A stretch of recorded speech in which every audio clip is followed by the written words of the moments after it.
ओंकारं बिंदुसंयुक्तं नित्यं ध्यायन्ति योगिनः कामदं मोक्षदं चैव ओंकाराय नमः। मंगलम भगवान वीरो मंगलम गौतम गणे मंगलम कुंद कुंदारो जैन सर्व मंगल मांगल्यम सर्व कल्याण कारकम प्रदानम सर्वधर्माणां जैनम जयतु शासनम। नमो अरिहंतानम नमो सिद्धानम नमो आईर्यानम नमो वज्झायानम नमो लोय सब साहूनम। पंच परावर्तन के विषय में जो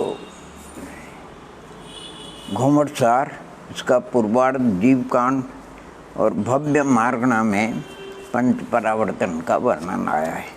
इसी प्रकार सर्वार्थ सिद्धि ग्रंथ में दूसरे अध्याय में तत्पार्थ के जीव भव्या भव्यत्वानि वहाँ पर भी कई जगह प्रकरण आया, कार्त्यायन प्रेक्षा वगैरह में। मूल बात ये है पंच परावर्तन ये सब मिथ्या अतत्व श्रद्धान परिणाम के द्वारा, और ये तो ज्ञान गम्य केवल ज्ञान गम्य है, उसका थोड़ा शास्त्रकारों ने अपने को संकेत किया है। यानी उस संकेत को अपने को समझना अभ्यास करना है। तो पंच परावर्तन के नाम तो आपको ज्ञात होना चाहिए, अर्थात सबसे पहले द्रव्य परावर्तन, क्षेत्र परावर्तन, काल परावर्तन, भव परावर्तन और भाव परावर्तन, ऐसे 5 प्रकार के परावर्तन है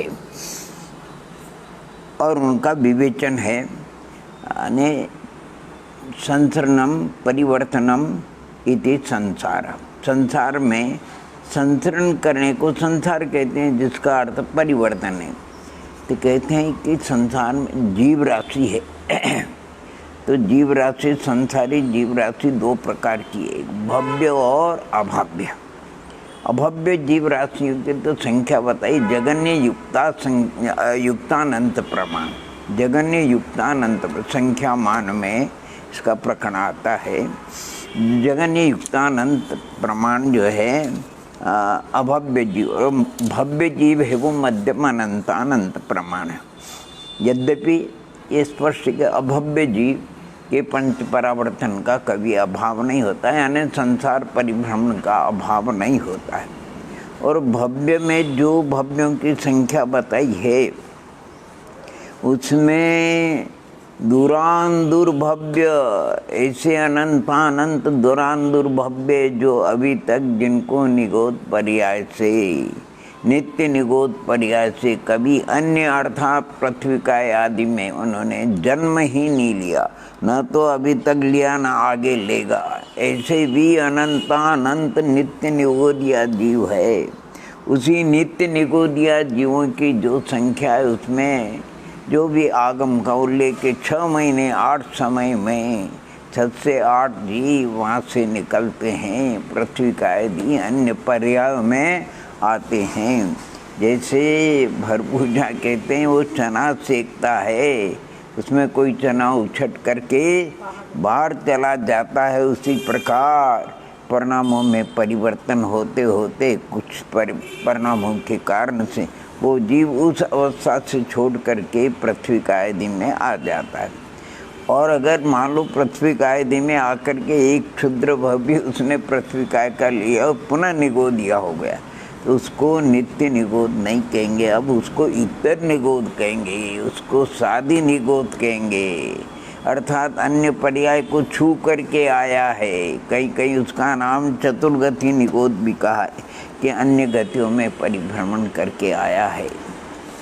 तो ये संसार में जीव परिणामों के द्वारा ये परिवर्तन करता है। अब परिवर्तन का काल अगर आपको और हमको विचार करें आगमानुसार, द्रव्य परावर्तन यानी जिसका दूसरा नाम पुद्गल परिवर्तन या पुद्गल परावर्तन है, और पुद्गल परावर्तन में जितना काल लगता है उसने अनंत गुना काल क्षेत्र परावर्तन में, क्षेत्र परावर्तन से अनंत काल, काल परावर्तन में उससे अनंत गुना काल, भव परावर्तन में उससे भी अनंत गुना काल, भाव परावर्तन में लगता है। यानी चर्चा सतह एक ग्रंथराज है। यानी ध्यान बहुत सुंदर उसमें चार्ट भी दिए हैं उन्होंने दो प्रकार से काल की अपेक्षा और संख्या की अपेक्षा से उनका वर्णन किया है। अर्थात संख्या की अपेक्षा अगर अपन चलते हैं तो अनंत द्रव्य परावर्तन पुद्गल परावर्तन हो जाने पर एक क्षेत्र परावर्तन होता है। इसी प्रकार अनंत क्षेत्र परावर्तन हो जाने पर एक काल परावर्तन होता है। ऐसे अनंत काल परावर्तन हो जाने पर एक भव परावर्तन होता है और अनंत भव परावर्तन हो जाने पर अर्थात एक भाव परावर्तन होता है। दूसरे रूप से हम ये विचार करते हैं एक भाव परावर्तन में जितना काल लगता है, क्या कहते हैं, द्रव्य परावर्तन में जितना काल लगता है उससे अनंत गुणा काल द्रव्य परावर्तन, उसे अनंत गुणा काल क्षेत्र परावर्तन में लगता है। क्षेत्र परावर्तन में जितना काल लगता है उससे अनंत गुणा काल काल परावर्तन में, उससे अनंत गुणा काल भव परावर्तन में और उससे भी अनंत गुणा काल भाव परावर्तन में लगता है। भूतकाल जो बीत गया आज के पहले, क्योंकि आत्मा की किसी द्रव्य की आदि नहीं है, उसमें अनंत भाव परावर्तन काल बीत गया। और जो आचार्य भगवान तो ये कहते हैं कि जो भूतकाल बीत गया उससे भविष्यत काल अनंत गुणा है। तो इनको संक्षेप में अगर वस्तुतः देखा जाए तो गुरुगम से ही समझने योग्य है, फिर भी आप और हम समझ सकते हैं। अर्थात पुद्गल परावर्तन, द्रव्य परावर्तन अर्थात कर्म का और नो कर्म के ग्रहण को, नो कर्म के ग्रहण का नाम नो कर्म पुद्गल परावर्तन है, द्रव्य परावर्तन, और कर्म के ग्रहण करने का नाम कर्म पुद्गल द्रव्य परावर्तन है। और उसके भी 4 भाग किए। कितने भाग किए? अर्थात अग्रहीत, मिश्र ग्रहीत और ग्रहीत।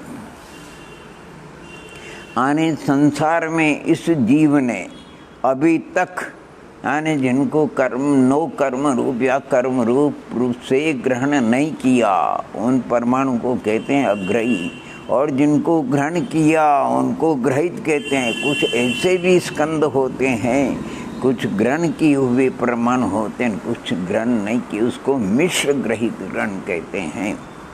तो ये तो काल के सूचक है सभी। उन्होंने समझा है कि तुम इस प्रकार से समझो हे भव्यात्मा। द्रव्य परावर्तन में उन्होंने चार्ट दिया है, आप अवश्य देखेंगे, और जिनवान हिसार में भी उसका सार दिया है, कई ग्रंथ राजों में है।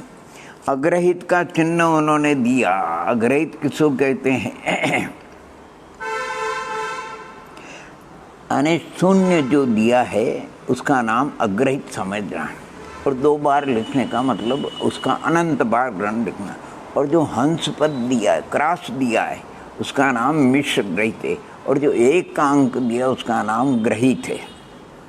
तो कहते हैं जहाँ से भी प्रारंभ करना हो किसी जीव ने अपने परिणामों से तीव्र मंद मध्यम भावों के द्वारा और इसी प्रकार योग स्थानों के द्वारा उसने अग्रहित परमाणुओं को ग्रहण किया और फिर छोड़ दिया। नो कर्म परावर्तन में तो दूसरे समय में भी उनकी निर्जरा हो जाती, लेकिन द्रव्य कर्म परावर्तन में कम से कम 1 आंवली काल अबाधा रहती है। इसलिए 1 आंवली के बाद ही वो फिर आत्मा से पृथक होते हैं। तो यहाँ इतना जो अंतर है उसको देना। नो कर्म जिनसे औदारिक वैकृतिक आर्क शरीर का निर्माण होता है। आर्क शरीर को गौण भी कर दो, मुख्य रूप से औदारिक वैकृतिक शरीर का ग्रहण, और 6 पर्याप्त के हो। और कर्म माने कर्म परावर्तन में ज्ञान वर्णादि 8 कर्म जो कर्मान वर्णा परिणमन करती है उनको लेना चाहिए। तो यहाँ अनंत बार अग्रहित का ग्रहण करके बीच में 1 बार मिश्र ग्रहित का एक ग्रहण करता है, और फिर अनंत बार अग्रहित का ग्रहण करके दोबारा 1 बार मिश्र ग्रहित का ग्रहण करता है, फिर अनंत बार अग्रहित का ग्रहण करके फिर 1 बार ग्रहित मिश्र ग्रहित का ग्रहण करता। ऐसे मिश्र ग्रहित का ग्रहण भी जब अनंत बार हो जाता है तब 1 बार ग्रहित ग्रहण का होता है। इसी प्रकार फिर अनंत बार अग्रहित का ग्रहण करो और एक बार मिश्र ग्रहित का, फिर अनंत बार अग्रहित का ग्रहण कीजिए, एक बार मिश्र, और ऐसे अनंत बार मिश्र ग्रहित का, फिर एक बार ग्रहित का ग्रहण। ऐसे ग्रहित का ग्रहण भी जब अनंत बार हो जाए तब फिर दूसरे प्रकार से परावर्तन करना, अर्थात पहले मिश्र ग्रहित का अनंत बार ग्रहण करना, फिर अग्रहित का ग्रहण करना, फिर मिश्र ग्रहित का अनंत बार ग्रहण करना, फिर अग्रहित का ग्रहण करना। इस प्रकार से करने पर फिर एक बार ग्रहित का ग्रहण करना, और ऐसा हो जाए तो पुनः मिश्र ग्रहित का अनंत बार ग्रहण करना, एक बार अग्रहित का, मिश्र ग्रहित का अनंत बार ग्रहण होने पर एक बार अग्रहित का। इस प्रकार दोबारा भी जब ग्रहित का ग्रहण हो जाए, दो भाग हुए, और तीसरे में आपको लेना अनंत बार मिश्र ग्रहित का ग्रहण होने पर एक बार ग्रहित का ग्रहण होता है, फिर अनंत बार मिश्र ग्रहित का ग्रहण होने पर एक बार ग्रहित का ग्रहण होता है। बहुत लंबा इसका प्रोसीजर बताया, हम क्या कहें आपको, इसके विषय में कुछ कहा नहीं जा सकता है। ये भी इसी प्रकार अर्थात ग्रहित माने अग्रहित ग्रहण का भी अनंत बार जब हो जाता है तब जाकर के एक चौथा भाग चालू होता है उसमें, अर्थात ग्रहित ग्रहण का अनंत बार हो जाने पर फिर मिश्र ग्रहित का ग्रहण होता है, फिर ग्रहित ग्रहण का अनंत बार हो जाने पर फिर एक बार मिश्र ग्रहित का ग्रहण होता है, फिर ग्रहित ग्रहण का अनंत बार हो जाने पर एक बार अग्रहित ग्रहण का होता है। इसी प्रकार क्रम चलते चलते दोबारा अर्थात ग्रहित ग्रहण का और फिर अग्रहित ग्रहण का भी अनंत बार हो जाए। ऐसे चार भाग किए। प्रथम भाग में जितना अनंत काल लगता है उससे अनंत गुना काल दूसरे भाग में, तीसरे और चौथे भाग में कहते हैं आने। इस प्रकार परिवर्तन होते होते जिस जीव ने जिन परमाणु कर्म परमाणु का ग्रहण किया था, जिस भाव से जिस प्रकार की शक्ति ली हुई स्पर्श गंध, और उन्हीं परमाणु को जब वो ग्रहण करता है तब जाकर के एक नौ कर्म द्रव्य परावर्तन कहलाता है। बहुत बड़ा इसका विवेचन है। अगर मान लो आप स्थूल किसी भव्यात्मा को समझाना है तो केवल इतना समझा दो, एक चंदन का वृक्ष है और चंदन के वृक्ष को अग्नि लग गई, वो जल करके राख हो गए, वो परमाणु वायु के द्वारा यत्र तत्र बिखर गए। और कहते हैं कि वे के वे परमाणु जितने काल के बाद उसी चंदन वृक्ष रूप रमन करे, उसी प्रकार के स्पर्श गंध वर्ण को लेकर के उसमें एक भी परमाणु न्यून नहीं होना चाहिए, अधिक नहीं होना चाहिए, और जो स्पर्शादिक की शक्ति है गंधादिक की उतनी होना चाहिए, उससे हीन भी नहीं होना चाहिए, अधिक भी नहीं होना चाहिए। आप चिंतन तो करो, अगर उसमें जरा भी न्यूनता रह गई तो उसको पर्याप्त माने नौ कर्म द्रव्य परावर्तन नहीं मानेंगे। उसका स्थूल उदाहरण हमने आपको दिया है, क्या कहें। अरे ये तो माने सब जितना है वो काल का सूचक है। किसका सूचक है? अब ये द्रव्य पर ऐसे दोनों का काल, कर्म नौ कर्म और कर्म द्रव्य परावर्तन का काल मिलाएंगे तो पुद्गल परावर्तन का काल होता है। और जैसे आप सभी, आप और हम पढ़ते हैं, संतों के मुख से सुनते हैं, जब तक इसका संसार परिभ्रमण का काल अर्ध पुद्गल परावर्तन नहीं रहता है तब तक इसको सम्यक्त की पात्रता नहीं आती है। ये भी केवल ज्ञान का विषय। आप और हमारे लिए तो पुरुषार्थ करना, और पुरुषार्थ करने वाली भव्यात्मा अगर पंचलब्धि पूर्वक और सम्यक दर्शन को प्राप्त कर लेते हैं तो इधर से आप वर्णन कीजिए। अब वो अगर सम्यक से छूट भी जाएगा और सादी मिथ्यात्व के कारण अधिक से अधिक अगर वो संसार में परिभ्रमण करेगा अर्धपुद्गल परावर्तन से अधिक नहीं करेगा। अपने को इधर से लेना, सम्यक्त की महिमा को लेना, अर्थात सम्यक्त की इतनी अपरंपार महिमा है कि एक बार भी वो अगर आत्मा में प्रकट हो जाए करण लब्धि पूर्वक तो फिर उसका अनंत संसार समाप्त हो जाता। ये अर्धपुद्गल परावर्तन जो संसार बताया है नहीं, ये भी कुछ कम नहीं है। कहीं प्रश्न किया, उसका समाधान किया। अर्धपुद्गल परावर्तन काल कितना कहते हैं? उसके अनंत में भाग में अनंत सागर काल है। और सागर आप मान लो, सागर किसको कहते हैं? 10 कोड़ा कोड़ी अद्धा पल्लियों का एक सागर, अद्धा सागर होता है।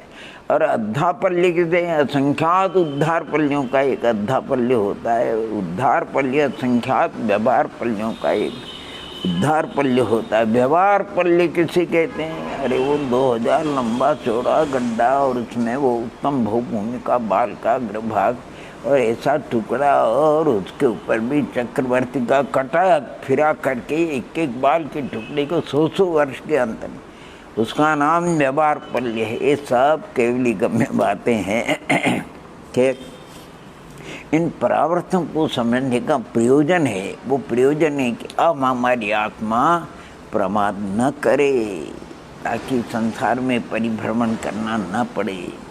यानी ये द्रव्य परावर्तन की बात हमने करी, क्षेत्र परावर्तन की बात अगर आप विचार करो तो 2 प्रकार का, एक स्वक्षेत्र परावर्तन और एक परक्षेत्र परावर्तन। स्वक्षेत्र परावर्तन कहते हैं सूक्ष्म निगूढ़ या लब्ध परिगाप की जो सबसे जघन्य अवगाना घना अंगुल के असंख्यात में भाग, जिसने 6012 बार यानी 11 बार जन्म मरण कर चुका, 6000 बार में जब जन्म लेता है तो कहते जन्म के तीसरे समय में, क्योंकि प्रथम समय में अवगाना यानी आय चतुर्ष रहती, फिर समचतुर्ष होती, फिर गोल होती, सबसे जघन्य अवगाना, उससे जघन्य अवगाना होती। यानी इससे अधिक आत्मा के प्रति जो संकोच को प्राप्त नहीं होते हैं, उस जघन्य अवगाना ने जितने आकाश के प्रदेश के क्षेत्र को रोका है, उतनी बार तो उसी जघन्य अवगाना से उत्पन्न होना परम आवश्यक। अगर उससे बड़ी अवगाना तो कहते गिनती में नहीं आता है, ऐसा होना बड़ा कठिन है। फिर एक एक प्रदेश की वृद्धि के क्रम से और रागो मच्छ तक जाना, कितना काल लगेगा, कितना काल लगेगा। ओहो हो, कहीं कहीं तो ये पढ़ने में आया है प्रत्येक जीव की जघन्य अवगाना से उत्कृष्ट अवगाना, जैसे सूक्ष्म निगूढ़ लब्ध पर्याप्त की जघन्य अवगाना उसकी उत्कृष्ट अवगाना, इसी प्रकार सूक्ष्म निगूढ़ या पर्याप्त की जघन्य अवगाना उसकी उत्कृष्ट अवगाना। यानी ऐसा भी वर्णन इन सबको क्रमशः पूर्ण करे तब एक स्वक्षेत्र परावर्तन कहलाता है। और परक्षेत्र का अर्थ है लोकाकाश 343 घन राजू प्रमाण। ये लोकाकाश है, उसके ठीक मध्य प्रदेश यानी 8 मध्य प्रदेश में अपने आत्मा के 8 मध्य प्रदेश करके, क्योंकि आत्मा घनांगुल का संख्यात्मा भावी असंख्यात प्रदेशों को रोकता है, वो अवगाना भी, इसलिए 8 प्रदेश में पूरी अवगाना नहीं आती है। अपने 8 मध्य प्रदेश करके वो जीव उत्पन्न हुआ, फिर मर करके लोक में कहीं पर भी उत्पन्न हुआ गिनती में। जब कभी वहीं दोबारा उत्पन्न हो और उस शरीर के द्वारा जितने आकाश के प्रदेशों को उसने रोका है, उतनी बार तो उसी अवगाना से वहाँ माने उत्पन्न होना परम आवश्यक है।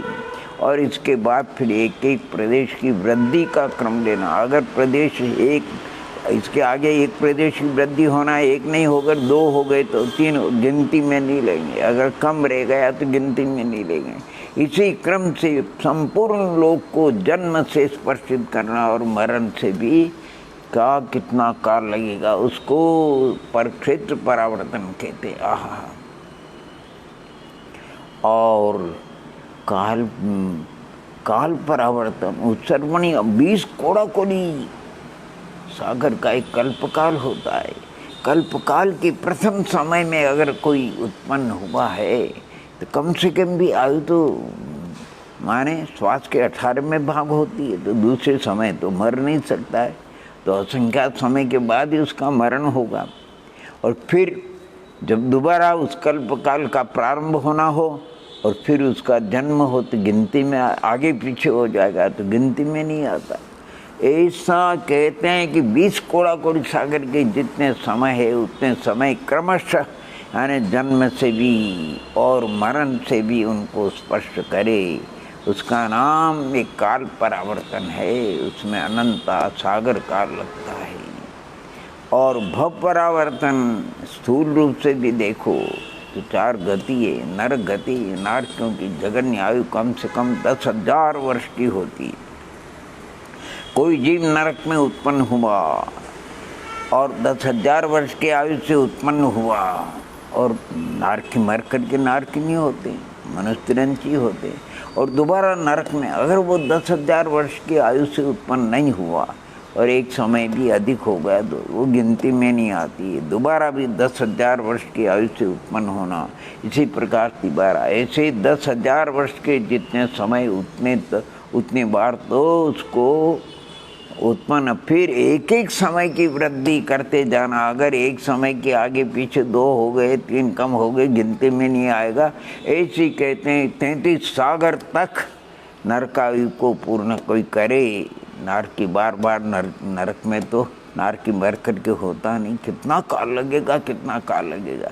उसको नारक भव परावर्तन कहते हैं। ऐसी त्रिंशों में अंतर्मुख से लेकर के 3 पल्य तक, मनुष्यों में भी अंतर्मुख से लेकर के 3 पल्य तक, देवों में भी 10,000 वर्ष से लेकर के 31 सागर, क्योंकि 31 सागर से उत्पन्न होने वाले वो सम्यक दृष्टि होते हैं, उनको परावर्तन नहीं होता है।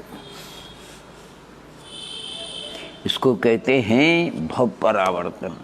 और भाव परावर्तन किसको कहते हैं? ओहो हो, भाव परावर्तन में 4 बातों का उल्लेख किया है, अर्थात कर्मों की स्थिति का वर्णन किया है और कर्मों की स्थिति के कारणीभूत स्थिति बंधाद्य वशायसान, कर्मों में अनुभाग के कारणीभूत अनुभाग बंधाद्य वशायस्थान और कर्माकर्षण करने के जो योग स्थान, आने क्या विचार करो आप, योग स्थान ऐसे आने स्थिति। अब कर्मों की स्थिति दर्शन मौनी वगैरह 70 कोड़ा कोड़ी सागर, चारित्र मौनी अनंतानुबंधी 40 कोड़ा कोड़ी सागर की, ज्ञानावरणादि की 30 कोड़ा कोड़ी सागर की। ओ भगवान, कितनी कितनी स्थिति है, उसको एक तरफ आप जरा रखो तो सही। और फिर उसके कारणीभूत स्थिति अनुभाग बंधाद्य कषाय देवशास्थान है, और अनुभाग बंधाद्य देवशास्थान ये असंख्यात लोक परिमाण स्थिति बंधाद्य देवशास्थान, और उससे भी असंख्यात गुण असंख्यात लोक प्रमाण अनुभाग बंधाद्य देवशास्थान, और उससे भी अधिक योग स्थान के अविभाग प्रतिच्छेद है। अब वो जगन्य अविभाग प्रतिच्छेद से प्रारंभ करते हैं और एक एक अविभाग प्रतिच्छेद बढ़ाते, अनेक बढ़ जाए तो गिनती में नहीं लिए। इस क्रम से क्रमशः जब सारे योग स्थानों को वो स्पर्श कर लेता है, तब एक अनुभाग बंधाद्य देवशाय स्थान को आगे बढ़ाना। इसी क्रम से योग स्थानों का परिवर्तन करते जाना और अनुभाग बंधाद्य देवशाय स्थान में एक एक स्थान बढ़ाते जाना। जब असंख्यात लोक परिमाण अनुभाग बंधाद्य माने हो जाते हैं अनुभाग बंधाद्य देवशाय स्थान, तब जाकर के एक स्थिति बंधाद्य देवशाय स्थान को स्पर्श करना। इसी क्रम से आगे योग स्थान अनुभाग होते होते दोबारा स्थिति बंधाद्य देवशाय, जब असंख्यात लोक परिमाण स्थिति बंधाद्य देवशाय जब हो जाए, तब फिर ज्ञानावरण की जो स्थिति है, अर्थात अंतक कोड़ा कोड़ी से उसमें, वैसे तो उसकी स्थिति यानी अंतर्मूर्ति और कहाँ पड़ती है, वो 10वें गुण स्थान में क्षपक क्षणी वाली पड़ती है। एकेंडी के कितनी पड़ती है? एकेंडी के अर्थात एक सागर के 7 भाग में से 3 भाग करेंगे, उतनी उसके ज्ञानावरणी की, क्योंकि मिथ्यात्व की एकेंडी की उत्कृष्ट स्थिति एक सागर की बताई है। तो 70 कोड़ा कोड़ी सागर वाले की जब एक सागर की है, तो 30 कोड़ा कोड़ी वाले की कितनी होगी? 7 भाग में से 3 भाग होगा। जगन में फिर पल्ले का संख्यात्मक भाग कम करना पड़ता है। ऐसे ज्ञानावरणी की स्थिति एक एक समय बढ़ाते जाना, और बढ़ाते बढ़ाते जब 30 कोड़ा कोड़ी सागर पूरी हो जाए, तब इसी प्रकार दर्शनावरणी, फिर वेदनी आदि जब समस्त माने स्थिति स्थानों को ये इसी प्रकार स्पर्श कर लेता है, उसमें जितना काल लगता है उसको एक भाव परावर्तन कहते हैं। यानी इन सबका कारण अतत्व श्रद्धान, विपरीत श्रद्धान, मिथ्यात्व भाव है, उसी के कारण ये परावर्तन करता है। और इतने परावर्तन इस जीव ने संसार में किया। हम तो एक यानी भावना भाते हैं कि आचार्य भगवंतों को ये बताना है कि जब एक निमेष मात्र दुख इस जीव को असह्य है। एक निमेष मात्र दुख, तो फिर इतने दुख को कैसे। अब आप दृष्टांत के लिए कहते हैं तो सामान्य से विचार कर लो, बालकों को समझाने के लिए मान लो 1 सेकंड है, उसको हम द्रव्य परावर्तन मान ले। जब 60 सेकंड हो जाता है 1 मिनट, तो उसको हम क्षेत्र परावर्तन मान।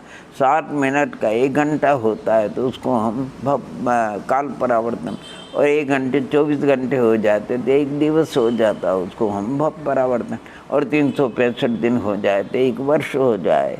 अर्थात ये सामान्य उदाहरण है। वर्ष के समान भाव परावर्तन, दिवस के समान भव परावर्तन, घंटे के समान काल परावर्तन, मिनट के समान क्षेत्र परावर्तन, और सेकंड के समान द्रव्य परावर्तन। ये स्थूल समझाने की चीज़ें हैं। बाकी वस्तुतः आपको हमको इन सब परावर्तन को, तो जो पहली बात परावर्तन का स्वरूप पड़ा, ओ रोम, इससे भीतर से लगता था, ऐसा लगता था कि हे भगवान, हे भगवान, हे देवादिदेव, अब हम कभी किसी प्रकार की परमात्मा नहीं करेंगे, गलती नहीं करेंगे, और जहाँ तक बनेंगे आपके आगमानुसार हम पुरुषार्थ करेंगे, तत्वाभ्यास का पुरुषार्थ करेंगे, निवृत्ति मार्ग को लेकर के दुनिया भर के दो सकल दंड फन सबको गौण करके, और हम ये काम करेंगे ताकि हम, और ऐसी भावना उस समय होती थी। अगर हम एक समय तो बहुत कम होता, अगर 1 सेकंड का हम प्रमाद करते हैं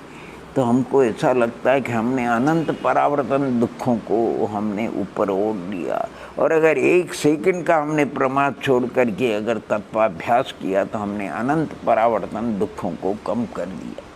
क्योंकि उसी प्रकार तो वो सम्यक दर्शन को, और जो भव्यात्मा सम्यक दर्शन को प्राप्त हो जाता है और ब्रह्मस्थ सिद्धत्व को प्राप्त, फिर सिद्ध भगवान को कोई परिवर्तन नहीं होता। वो साधी अनंत काल के लिए अक्षय अतीन्द्रिय आनंद में मग्न हो जाते हैं। इसीलिए तो एक बात कहते हैं, ये केवली गम्य है।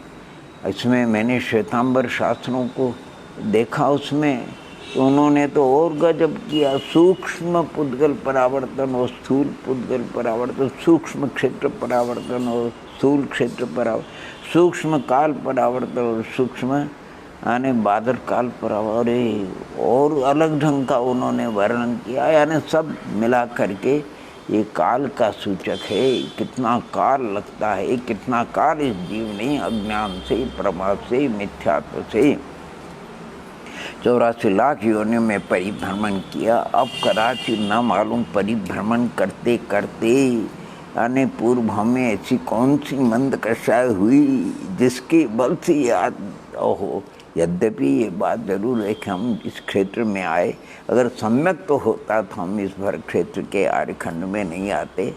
हम या तो मनुष्य आयु भी बनती तो उत्तम भूमि में जाते, यानी तो ये बात जरूर है कि आए तो मिथ्यात्व से, कोई चिंता ही, लेकिन मिथ्यात्व से आने पर भी आज हमको वितराग देवगुरु शास्त्र का समागम मिला है। जिनवाणी का रस श्रवण करने का, मनन चिंतन करने का हमको अवसर मिला है, और कुछ शास्त्रीय ज्ञान से हम तत्व को भी समझ रहे हैं। अब तो एक ही बात, इसको संकल्प लेना चाहिए, ऐसा संकल्प लेना चाहिए चाणक्य के समान। चाणक्य की एक कथा आती है, उसके पैर में पदत्राण नहीं थे, जंगल में जा रहा था, कुछ कांटा लग गया। उसने संकल्प किया इन कुशों को मैं जड़ मूल से नष्ट करूँगा। तो फिर वो क्या करता था, कुछ को उगाड़ता था, और जहाँ उगाड़ा उसके जड़ में मट्ठा डालता था ताकि पुनः उसकी उत्पत्ति नहीं होवे।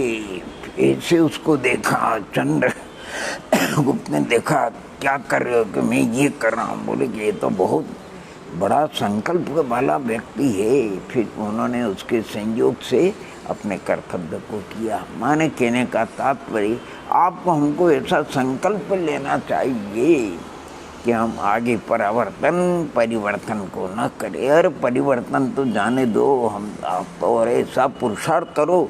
और हम यहाँ तक करते हैं, जो भव्यात्मा अगर क्या कहते हैं, निर्ग्रंथ मुनिराज बन करके, आर्य का अधिक क्षुल्लक अलग बन करके जो साधना करे वो महान महिमावंत है। और अगर मान लो हम चुप गए, उतने ऊंचे नहीं बढ़े, तो भी कम से कम हमारी आत्मा तो कहती है संसार दुख से छूटने के लिए हमें, अगर तृतीय ढाल के अंत में सम्यक भी अद्भुत महिमा बढ़ाएगी, लेकिन हमें कम से कम चौथी ढाल, छह ढाल आके उसमें लिखा 12 व्रत के सम्यक दर्शन तो होना ही चाहिए। 12 व्रत के अतिचार पन पनन लगावे, मरण समय संन्यास धारी तसु दोष, यूँ श्रावक व्रत पाल स्वर्ग। अरे पहले से सोल में तक जाता है, अपने को स्वर्ग दूजम उपजावे, ताते चय नर जन्म पाए, मुनि वे शिव जाए। अपना तो टिकट इस प्रकार की भावना है अंतकरण, और जो हमसे अधिक कई गुणे साधना करने वाले भव्यात्मा, हम उनकी अनुमोदना करते हैं, खूब अनुमोदना करते हैं, उनके जाप करते हैं हम। लेकिन हमें तो पंच परावर्तन यानी संसार परिभ्रमण का अभाव करना भैया जी। संसार परिभ्रमण में एक निमेष मात्र का दुख आपको हमको असह्य है, तो ये दुख क्या है? इसलिए ये पंच परावर्तन का स्वरूप समझ करके समस्त भव्यात्माओं को संकल्पबद्ध हो जाना, संकल्प कर लेना चाहिए। हम प्रमाद नहीं करेंगे हम, और परावर्तन के अभाव के लिए हम अतत्व श्रद्धान को, विपरीत श्रद्धान को दूर करेंगे। कषाय की भी मंदता है, अरे कषाय की मंदता न होवे तो कभी जिनवाणी श्रवण करने का भाव नहीं होता है। ये सब कषाय की मंदता का फल है। आज यानी नदी का मंद वेग है, निकलना चाहो तो निकल जाओ, और तीव्र वेग आएगा तो फिर निकलना बहुत कठिन हो जाएगा। सब प्रकार अवसर, बार बार सब ज्ञानी पुरुष हमको पुकार के, हे भव्यात्माओं, अब सर्व प्रकार अवसर आ चुका है, प्रमाद करना नहीं। अगर अवसर चला जाएगा फिर अनंत काल में अवसर प्राप्त होना दुर्लभ है।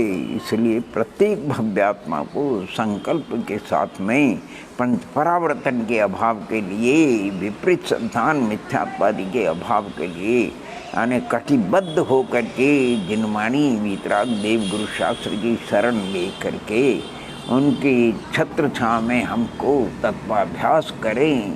सारे शरीर संबंधी विकल्पों को गौण करके अन्य विकल्पों को, ताकि परिणामों की विशुद्धि बढ़े और हम क्रमशः मोक्ष मार्ग में सम्यक्त को, वास्तविक सम्यक औक्षमिक सम्यक्त को, क्षावसम्यक, यद्यपि इस काल में क्षायिक सम्यक तो नहीं होगा, कोई चिंता की बात नहीं, लेकिन हम क्षावसम्यक सम्यक्त के साथ में हम देवत्व को प्राप्त करेंगे।